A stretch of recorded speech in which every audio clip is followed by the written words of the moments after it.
Месечен хороскоп за зодия Скорпион за октомври 2023. Моля да ни последвате, благодаря ви. След натоварения период около пълнолунието в Овен на 29 септември, през октомври ще се съсредоточите върху стратегическа работа зад кулисите. Светлината на прожекторите е насочена към вас, а признанието идва към вас благодарение на благоприятния аспект на Марс с Венера, който подчертава постиженията ви. Марс навлиза в Скорпион на 11 октомври, отбелязвайки влиятелен период за вас, който продължава до 24 ноември. Въпреки че сте работили мълчаливо, този период ще подчертае усилията ви, което го прави динамично време за вас. Слънчевото затъмнение във Везни на 14 октомври все още подчертава стратегическите усилия.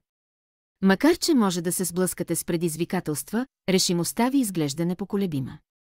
Едно важно партньорство, вероятно с професионалист като счетоводител или агент, ще донесе изненадващи предимства. Този период може също така да разкрие някои тайни, изяснявайки ситуации. Темата за партньорствата се засилва от лунното затъмнение в Телец на 28 октомври.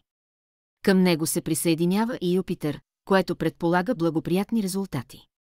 Независимо дали става въпрос за лични ангажименти като обвързване или за професионално сътрудничество, хоризонтът изглежда обещаващ.